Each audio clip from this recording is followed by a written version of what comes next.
George Kambosos says he wants Devin Haney, Gervonta Davis, Lomachenko. He wants them all. What will be his decision? 2022 is among us. Stay tuned to my video. We're going to talk about that right now.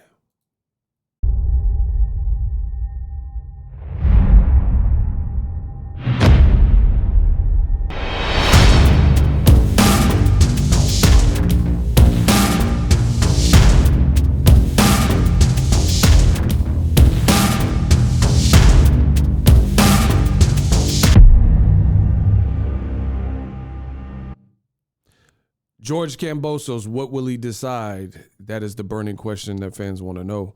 What up, Fight World? It's your boy, Ego, and I'm back with some more boxing. Listen, I don't know how you found my video, but somehow, some way, you made it. Help others find the content by throwing a like on the video. It does go a long way when you guys do that, so I appreciate you. It encourages more than you think, so shout out to everybody. Now, the $1 million question is, who will George Kambosos fight next? He just beat Teofimo Lopez. He did it handily. 32 minutes ago, as of me recording this video, this is what Kambosos put on his verified Twitter account. So this is breaking. Y'all got to pay attention. If you like content like this, subscribe. He says, Devin Haney, Vasil Lomachenko, Gervonta Tank Davis, Ryan Garcia. Who's next? I want them all. And it has the Australian flag and the venue. So it sounds like he's saying, I want them all in Australia. Who do the great fans want to see me defend my crown against in 2022? So you guys have an opportunity to vote. There's, at the point of recording this video, 1,900 people that voted, 6 days left. So I guess vote. I don't know how it's going to be decided in the end. I've already told you my honest opinion. The two names I want to see Kambosos fight, one of these two, either Devin Haney or Gervonta Davis, right? I see he put Lomachenko and Garcia. It's very easy for me to qualify why I want to see the fights that I want to see. We'll start with Devin Haney. We'll go in alphabetical order. Devin, D comes before G for Gervonta. Devin Haney has a WBC belt. Now, I know the WBC has pretty much denigrated that belt and made it sound like it's worthless, but I don't care what Mauricio Sulaiman's saying. He created confusion. He created this separate entity that is the franchise champion, and we know Devin Haney is a skilled fighter who should be fighting the top class names. His last two fights, he fought, people said, oh, you need to do something, impress me. We heard this from Teofimo and Bob Arum and Ryan Garcia, that Devin needs to step up and fight a quality top 10 name. He did that in his last two fights. This would end all confusion for the greater good of boxing as to who is the undisputed at the lightweight division. This one fight. So I know George Kambosos, he put other people, but that's why I want to see the Devin Haney fight, because boxing is so easy. What the fans want to appease the fans is usually often pretty easy. Boxing is not rocket science. If you make great fights when they matter, meaningful fights, hopefully the guys have been branded, then you typically get great results, a good fight out of it, a skilled fight out of it, and more fanfare, more press, more people showing up, more people anticipating it. It's that simple. Devin Haney is a skilled operator. His trainer, Mick Bay, fought George Kambosos, so there's kind of an entanglement, so to speak, and a backstory there. And Kambosos is coming off the best win of his career with Teofimo. Devin had previously been calling out Teofimo, and there was all these obstacles from Top Rank and ESPN and Teo's team, particularly as far as what needed to happen. Kambosos, he was the mandatory, he was the man up, he got the opportunity. As you can see from this picture, Devin already has money. That's nothing new to him. He's probably, outside of Gervonta Davis, I would say that Devin Haney is making more money than anybody else not named Gervonta Davis in that weight class, right? Ryan Garcia, not too long ago, I believe last year, was complaining about getting $200,000 from Golden Boy and saying he wasn't getting the paychecks that he wanted. This is Devin Haney. So we know it's not about, for Devin Haney, it's not about the need or necessity for money, because you can see right there, he got a 2 kilo, and bust downs and all this stuff. So it's not about money. Devin already said that he would go to Australia to fight Kambosos for the title, and most importantly, the meaningfulness. You see that WBC belt that he has, and now there will be no confusion. Is Devin Haney the true undisputed, or is it George Kambosos? So for that reason, I really like the fight, because Devin will either be removed of his belt if he loses, or if he wins, he will be the undisputed guy. And this is what we should be trying to usher towards, in my opinion, in the world of boxing.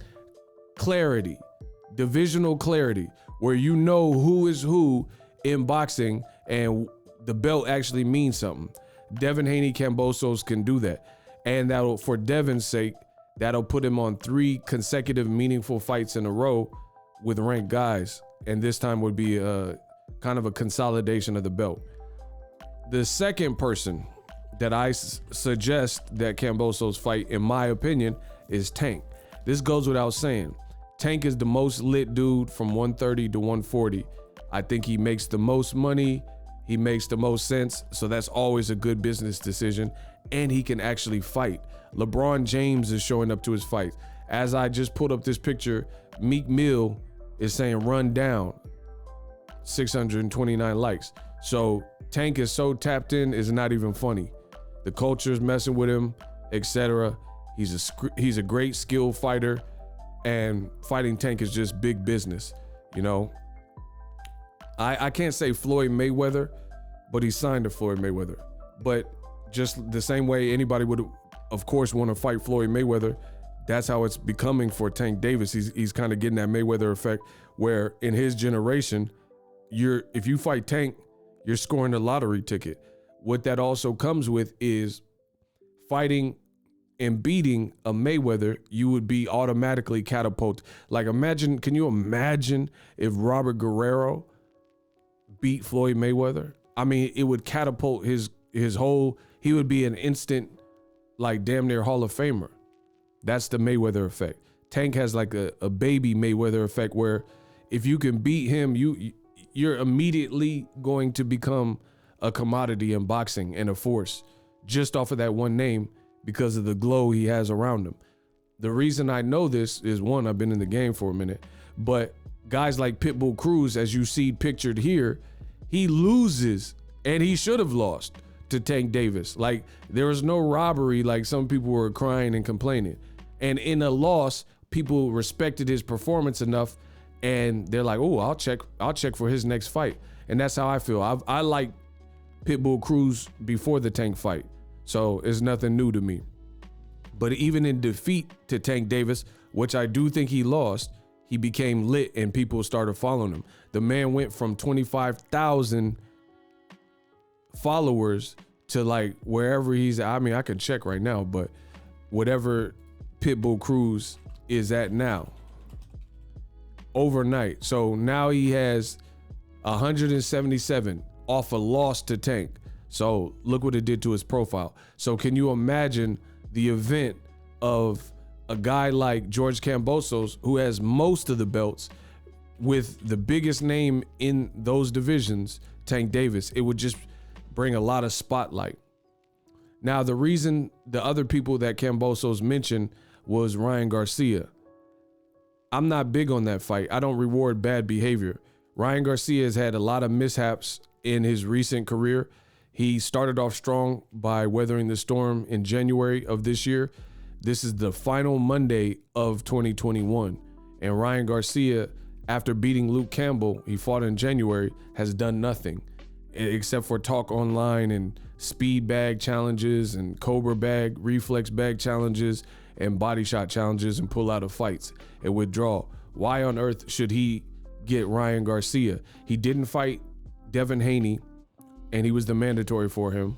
He left that to Jojo Diaz. He said he was going to fight Javier Fortuna, a boogeyman, which would have been a great fight for him, and he would have got a lot of credit if he could beat him. He left that for Jojo Diaz, who Devin Haney just beat. So I don't think Ryan deserves a fight. And the thing is, when it comes to Ryan Garcia, I've even seen Kambosos say this. What are we basing his popularity on? He's not the highest paid in the lighter divisions. Again, he was just complaining about his paycheck. They said he had 8.8 million. Now it's down to 8.7. So he lost followers.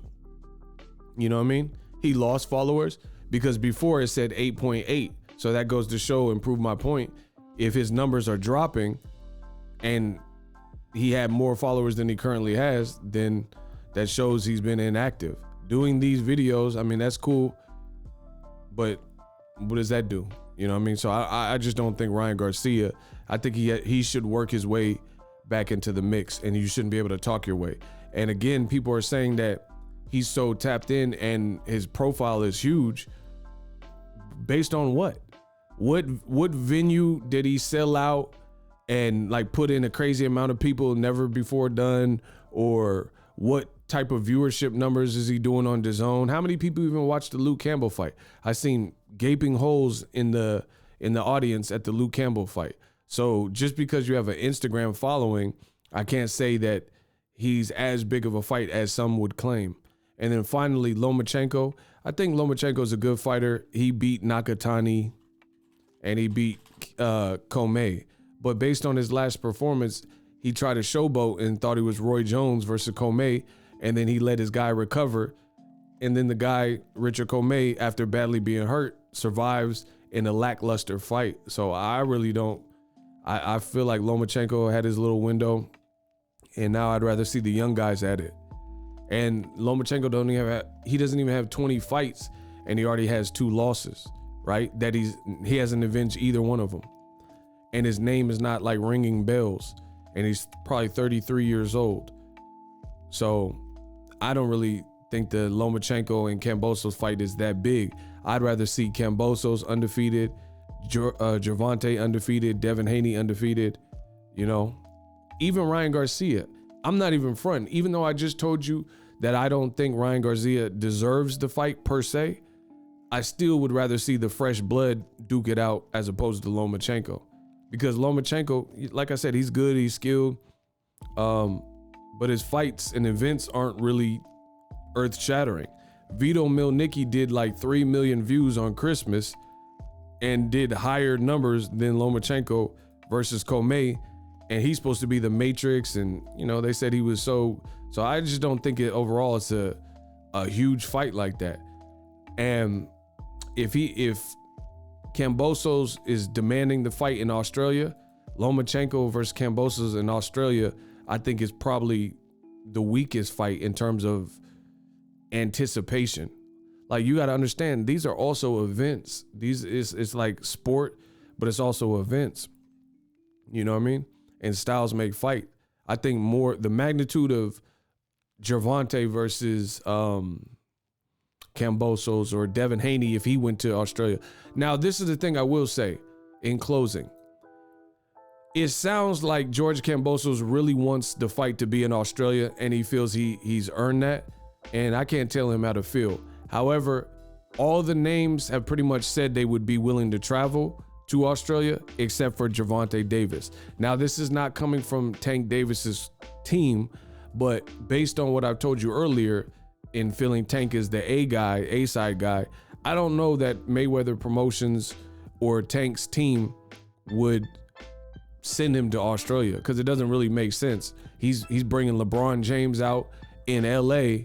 Why would you send him to Australia just because it's Kambosos? Like there's a lot. I'll further talk about it, but there's a lot of people that they have these conceptions of these belts. You see all the games, the sanctioning belts and companies are doing.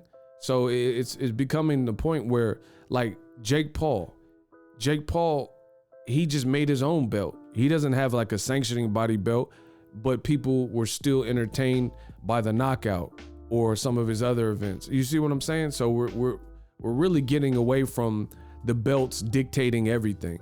Tank Davis, whether he was fighting for a belt or not, he's must-see TV. You see what I'm saying? So I just hope George Kambosos is realistic, because there are some things that he's saying that raise a little bit of an eyebrow. Like, is he feeling himself? Because he's like, oh, I went to New York to fight Teofimo and I did it the hard way, so now everybody gotta come see me. And I just hope that it doesn't create any problems with Devin Haney or whoever, and they can just make a fight that makes sense for everybody. And that's it. Let me know what you guys think. Drop your thoughts in the comment section, and I'm up. The future is now. The Hibernation 5s by Kenichi Bear. Hybrid gaming and lifestyle headphones. Out of the box, you can connect to any console or PC. Bluetooth ready with a low latency USB adapter, color RGB, and extreme bass mode. The Hibernation 5s adjust to you. Whether you need a gaming, travel, gym, or lifestyle headphones, the Hibernations got you covered. The new Hibernation 5s, link in the description. Customize the way you hear the world. Welcome to the nation. Are you tired of your YouTube videos not getting any views? Well, consider TubeBuddy. I've used TubeBuddy for years to scale up my YouTube channel. Now we're sitting over 200,000 subscribers. TubeBuddy is a browser extension that offers a ton of built-in productivity and time-saving services to take your channel to the next level. Use my link in the description to get started with TubeBuddy and level up your channel faster.